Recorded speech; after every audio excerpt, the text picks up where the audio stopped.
Esse vídeo é daquela série, hora de engolir as próprias palavras, hora de errar nas previsões, hora de morder a língua com força. Absolutamente nada me indicava, eu tenho certeza que outras pessoas vão se identificar com isso, que Orphan 2, A Origem, que é a continuação, na verdade é prequel, né, história pregressa de A Orphan de 2009, seria qualquer coisa diferente de uma bomba monumental, de uma catástrofe gigantesca. O trailer é terrível, tem um diretor que é um dos piores realizadores de horror em atividade, um cara resiliente, mas que vive fazendo filme ruim, que é o William Brent Bell, que é mais conhecido pelo Boneco do Mal e A Filha do Mal. Enfim, não precisa nem dizer nem mais nada em relação ao currículo dele a partir disso. E na verdade eu acho que ele até é bom para muita coisa, ele até é bom em muita coisa. Vou chegar lá, mas antes, claro, vou lembrar você que por acaso ainda não fez isso, se inscreva aqui embaixo no canal, não se esqueça também, lógico, de curtir o vídeo, porque isso ajuda muito o vídeo a ser espalhado pelo YouTube e a outras pessoas a conhecerem o canal. E lógico, deixa o sininho das notificações que tem aí abaixo do vídeo ativado, porque só assim você vai ser notificado todas as vezes que a gente postar vídeos novos aqui. Claro, você também pode me acompanhar em outros comentários sobre cinema na minha conta do Letterboxd e também na minha conta do Twitter. Eu vou deixar os arrobas aí na tela e também na descrição desse vídeo. Bom, vamos lá, vamos colocar duas coisas importantes aqui. Primeiro, Orphan de 2009, do John Collette Serra, não é propriamente o que a gente chamaria de um clássico dos anos 2000, do cinema de horror, né? Não tem a estatura de um clássico. Ele é um cult daí do horror dessa época, um filme que criou essa personagem que ficou icônica, né, para os amantes do gênero e que fez um certo barulho, teve uma bilheteria considerável de 80 milhões para um orçamento de 20, né? E era natural na época que houvesse uma continuação. No entanto, foram passados 13 anos desde o lançamento de A Orphan e agora na Paramount Plus, né, estreou o Orphan 2, que aqui no Brasil está chegando nos cinemas em breve. Para minha surpresa, no entanto, o roteiro, né, a concepção da história do Orphan First Kill, né, desse Orphan Origem, é muito mais inventivo, principalmente do meio para o fim, do que qualquer continuação que eu tenha visto recentemente de um filme desse tipo. Ele realmente quer se desgarrar do filme de 2009 e quer funcionar por si só. Isso é muito importante, porque veja, a Isabelle Fuhrman, com cara de mais de 20 anos de idade, interpretando uma mulher que, aí vai o spoiler do primeiro filme, né? Se passa por uma criança, mas na verdade é uma adulta, é uma coisa bizarríssima, porque ela tem que parecer uma criança. E no primeiro filme, a Isabelle Fuhrman tinha, de fato, 12 para 13 anos, né? Agora não tem mais. Então, a estrutura óssea dela toda formada já entrega que é uma adulta, e não só uma adulta, como uma pessoa muito mais velha do que aquela menina do primeiro filme. A história tem que se passar antes, né? Supostamente antes. E isso é um problema sério que esse filme não teve como resolver, levando em conta, naturalmente, o orçamento dele.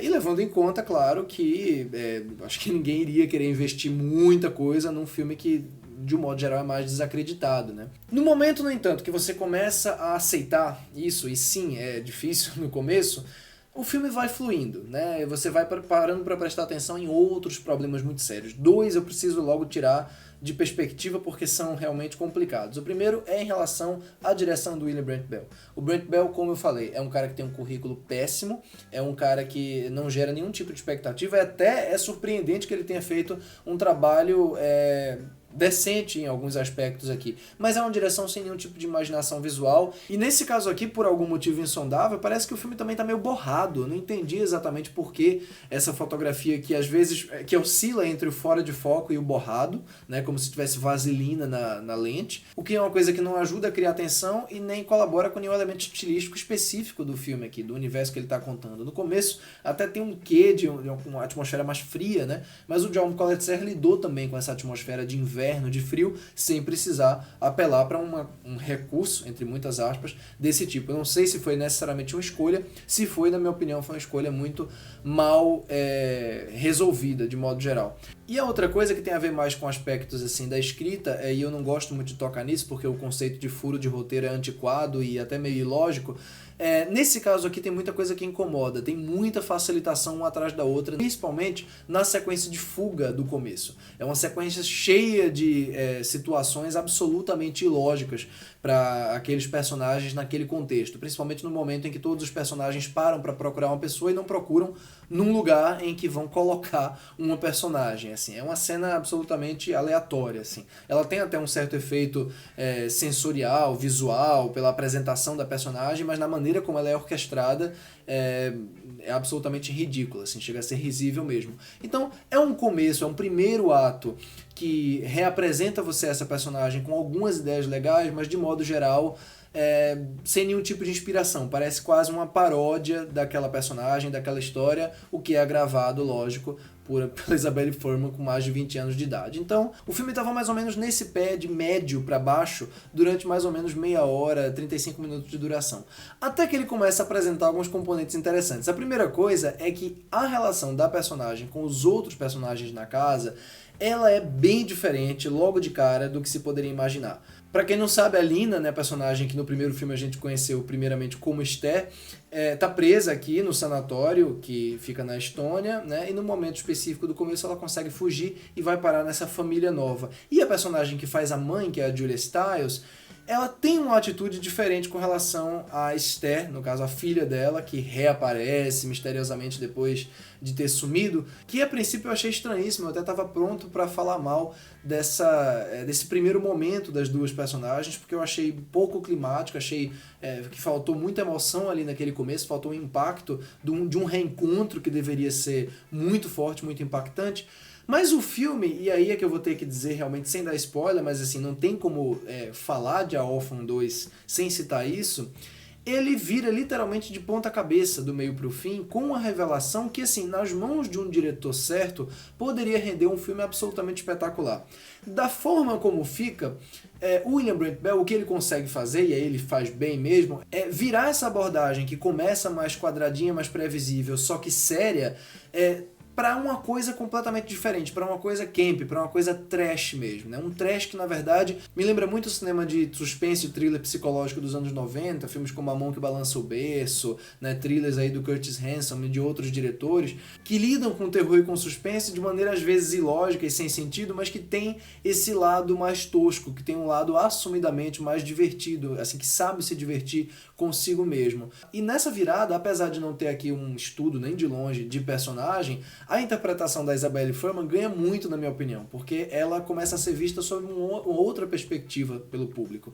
Não necessariamente uma perspectiva de empatia, muito pelo contrário, mas a gente começa a gente tem uma relação diferente com ela a partir dessa segunda metade, e o filme fica absolutamente hilário e muito divertido. E imprevisível também. Eu nunca imaginei que num filme que começa tão previsível, começa tão quadrado, a coisa pudesse ganhar uma forma irregular, sim, cheia de problemas, cheia de inconsistências e de viradas abruptas, mas que ganha uma vida nova, ganha uma outra, repito, uma outra dimensão que se tivesse nas mãos de uma pessoa que tivesse manejo e criatividade formal para fazer disso daqui uma coisa mais ambiciosa e mais louca até, poderia ser um filme mais violento do que ele tem sim cenas violentas, mas ele poderia ser mais extremo e poderia realmente apelar para certas loucuras e abrir mão da seriedade e da dramaticidade que ele ainda tenta sustentar. Então, assim, é um filme completamente irregular, é um filme cheio de problemas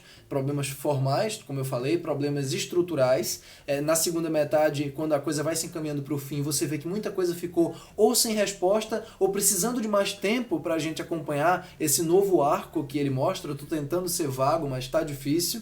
Mas mesmo assim, existe vida aqui. Existe vida e muito bem sustentada pelo elenco, principalmente pela Isabelle Fuhrman e pela Julia Stiles, que estão aqui nesse embate, né, maior, que estão maior tempo, né, em tela. E eu gostei também da interpretação do Rossif Sutherland, que faz o papel do pai aqui, porque ele parece apropriadamente um personagem completamente deslocado ali daquela família e que naturalmente é um alvo mais imediato, mais fácil para Esther/Lina e torna a dinâmica da primeira metade um pouco mais interessante do que ela seria sem ele. Aliás, claro, naturalmente, como o filme tem vários problemas, acho que ele também poderia ser mais bem aproveitado pelo roteiro. Ou seja, no meio desse surto todo, Órfã 2 acaba sendo exatamente aquilo que eu não imaginava que ele fosse. Um filme que me faria lembrar dele. Um filme cheio de erros e acertos, um filme cheio de altos e baixos, cheio de tiros para todos os lados, mas com vida própria.